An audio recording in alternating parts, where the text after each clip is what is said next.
Аз гостиницаға кетіп отырмын, мына оларды асылы көрсетем.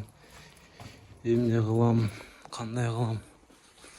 Гостиница өте чоңда, жігіттер 531 деп ататынна. Бұл жерде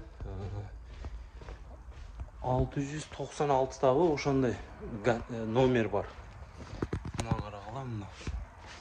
Отасам 696 номер бар. Шағыма сен не сантехник болсоң, бұндай формада жүресің деп сөздер айтсаңар керек. Маға форма алып берген жігіттер, как положено сантехник. Баяғындай. Азы подвалға түшкенде мен сілер көрсетем мұны. Например, мына комнатадан заявка түшкен азы маға. Мұнан açam. Қарағаламда 503 номер береді. Бұл гостиницада Hazır. Атасан гостиница мындай жігіттер мына. Такой уютный, средний. Уже клиенттер келіп тұр бұл жерді алып тұр. Мына жерінде куртка илгені іштеке жоқ екен. Азыр бізде крючок жоқ. Ошоға мен мынанты эле кылып коюп атам, что на время. На время кылып. Аз на время кылып коем жигиттер, буну постоянно эмес. Ушуну кылып койсом, клиенттер курткасын иле берет. Просто эртең жаңысын алып келебиз сиздерге. Жаңысын алып келип установка кылып коебуз. Аз просто складта жок экен да. Складта жок экен. Ушундай жумуш жигиттер, ушундай гостиницада 696 комната бар. Мен бұл жерде техник болып іштейм, сантехник. Азырына директ инструменттерді алып тұрып, тарс. Азыр мынандайым алып алдым, на всякий случай. Может, ушыны кылабыз бу, көрөбүз да. Мындай кылып туруп. Азыр подвалга түшүп жигиттер мен силерге бар жокту көрсөтөм. Кеттик, мынаны кылайын да. Жоқ, бұл болбойт екен жігіттер, бұл чоң екен. Мына кішкене қайда қылып қойып жетеді. Так. Ана кетем, мына кетем деп арабасын сүйрөп турмуштун жүрүм четелде. Эки көздүн жашын кылгыртып. Мына жігіттер, мыналар өздері бар екен. Мыналар ескілер екен. Шығып кетіп тұр мына. Мынандай қылып қойдым, на всякий случай. 1-2 күн келі. Көмектерді алауыз. Карманге. Бар жоқты.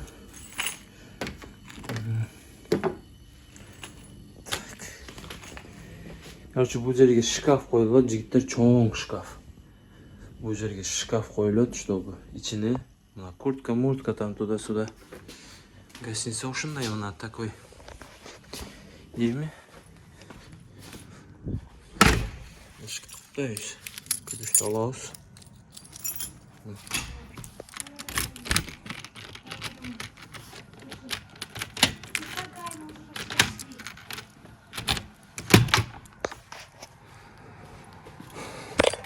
Так, эми жигиттер азыр центральный складка түшөм.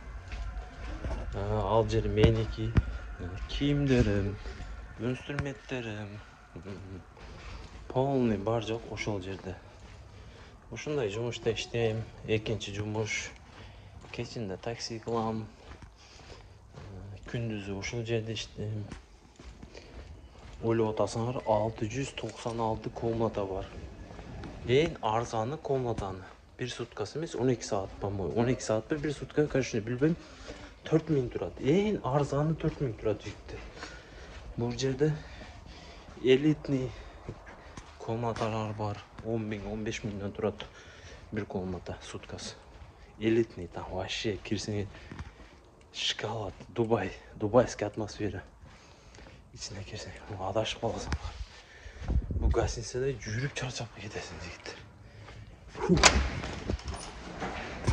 Посмотри мешки. Мешки? тебя несколько рука. Мусор даже... А, вот это полотенце. Хорошо.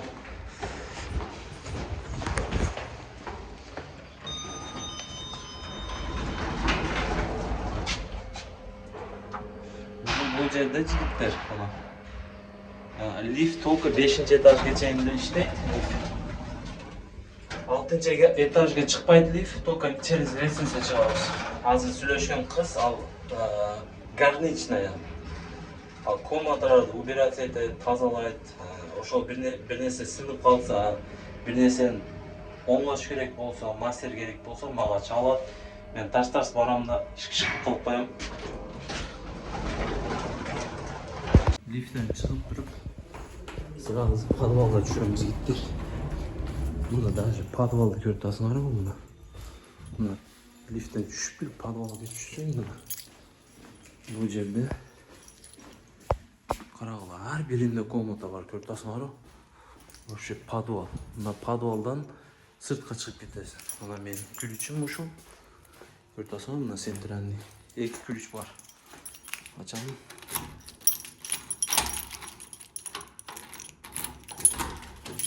Açalım. Короче, bundan açalım. Mana jigиттер. Assalamu alaikum. Короче, mana men өсүрмөктөрүм. Азыр мени сыкылатым, короче. Аны коюп коем мына. Короче, бар жок бар да. Так, mınalarda nereye salıp koyayım? Salıp koyayım.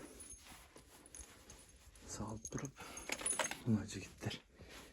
Короче, mına iş çok da ne de jatam. Öz bekerçilik var. Короче, ушул мени комнатам. Инструменттерим турат мына. Короче, мына жерде холодный, горячий вода өткөн.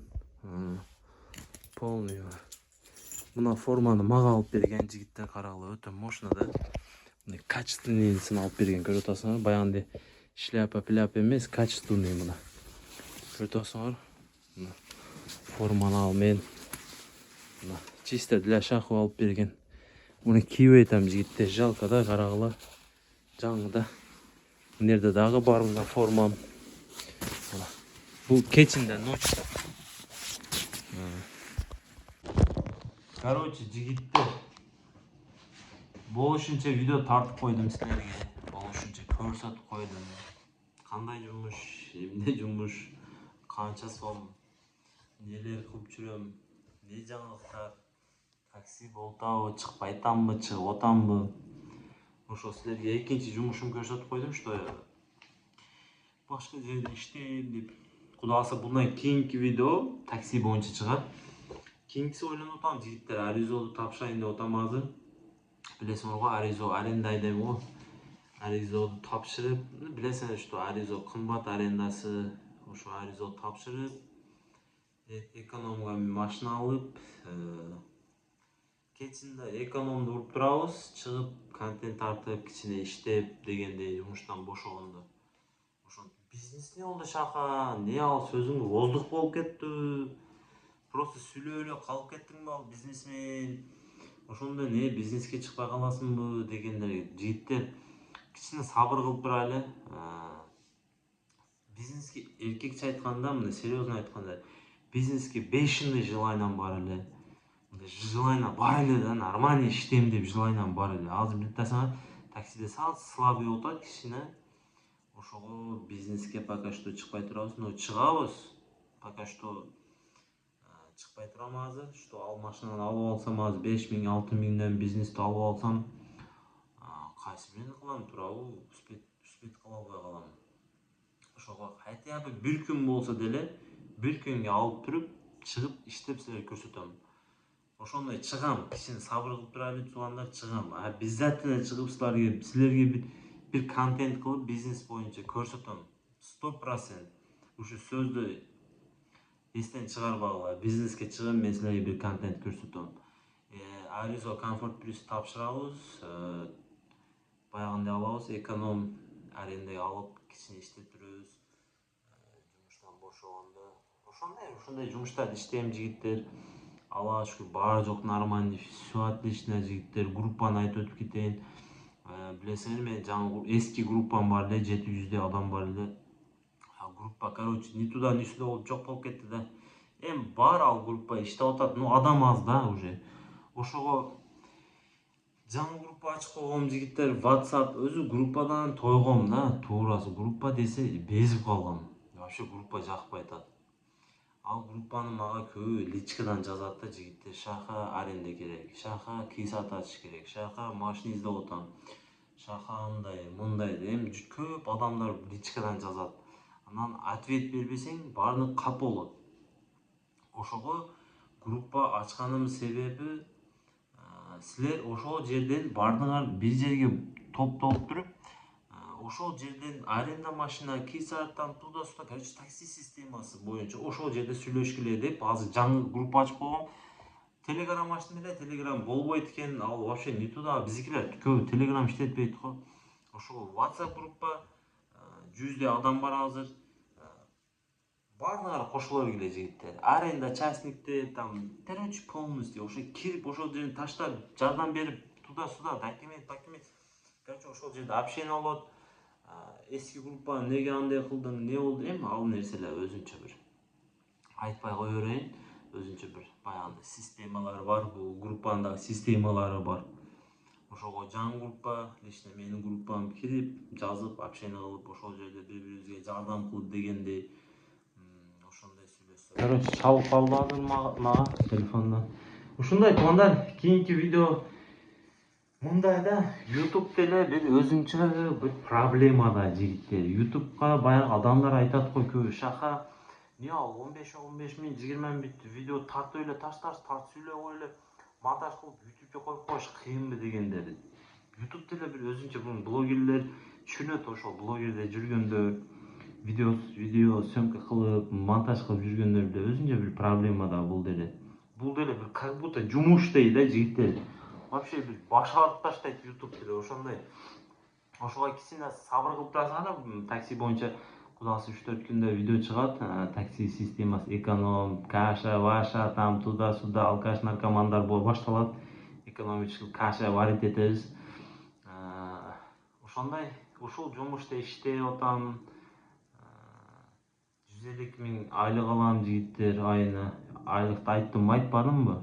Короче, секрет эмес, ал 150 миң Москва үчүн такой средний. 150 миң айлык алам, официально иштейм, что калымдар болот, калым там, подкалым болот. Эртең мен саат 9-да жумушка чыгышым керек. Мен эртең тура албайм да, 10-да турам.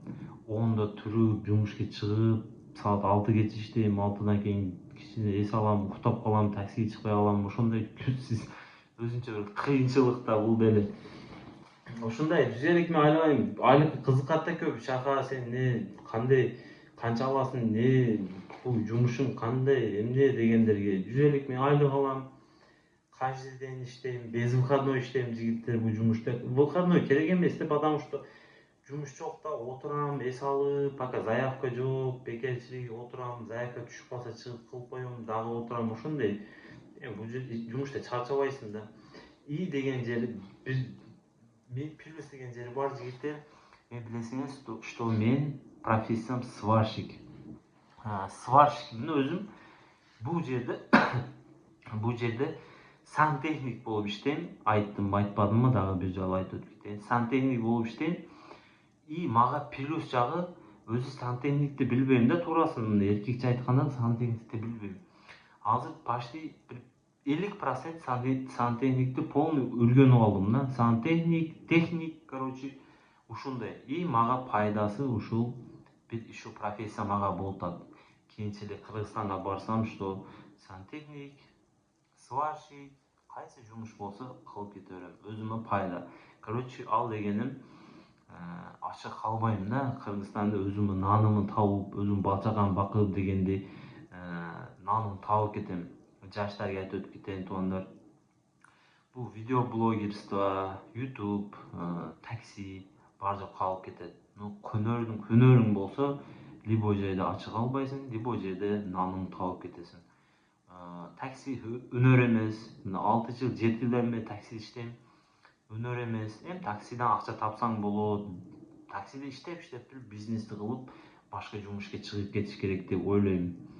Потому что такси деле бир өзүнчө бир профессия болуп калды азыр. Таксиге кириште эле бир өзүнчө кыйынчылыктар, документтер, эртең менен кечке машинада отурасың, штраф, аренда, там туда-сюда, короче, өзүнчө бир проблемалары бар. Ошого жаштар өнөр өргөнгүлө, не только сантехник, сварщик, короче, любой. Такси жумушу, например, жумушуң жок болуп калса, бир сом акчаң жок болсо, кыйынчылык болсо, ошондо чыгып туруп такси кылып койсоң болот. Там после работада жумуштан кийин чыгып иштеп койсоң болот. А так каждый день и постоянный жумуш такси болбойт деп ойлойм. Башкаларды билбейм, жигиттер, может туура эмес ойлоп атам, ал өзүңөр билесиң. Мен бул жерде таксистерди жамандап айтам, просто өзүмдүн оюмду айтып, силерге айтып өтүп кетип атам, что өнөр өргөнгүлөр, биздикилер азыр таксиге баягы жеңил жумуш андай сонун эми өзүнчө бир проблема. Таксиде эле жакшы иштесең болот. Мен жадагам да. Ошо жумуштан чыгып коюп иштеп, кичине контент тартып, силерге көрсөтүп, 1-2 сом там тамак иштеп, кичине ашынып дегендей. Ошондой, а так зарплата чистыми я получаю, да, здесь. Расход, лишний расходдор таксиден чыгып турат, ютубтан чыгып турат, мындай серьезно айтканда. Потому что YouTube, такси калып кетет жигиттер. Таксиде любой адам кылса болот. Праваң болсо, любой адам таксиде чыгып туруп такси кылсаң боло берет. Сантехник, сварщикти жигиттер, адамдар 5 жыл, 10 жыл обучениети окуп, өздөрү бир баягы кыйынчылыктарды өргөнөт да. Ошо жаштар азыр өнөр өргөнүп алсаңар, там повар, короче, любой нерсе. Повар, ошо өнөр өргөнүп алсаңар, любой жерге барып иштесеңиздер болот. Мага чалтат. Ладно, жигиттер, ассаламу алейкум. Видеоду ошол жерде түгөтүп коеюн. Кийинки видеода такси боюнча система сүйлөшөбүз. Ассаламу алейкум.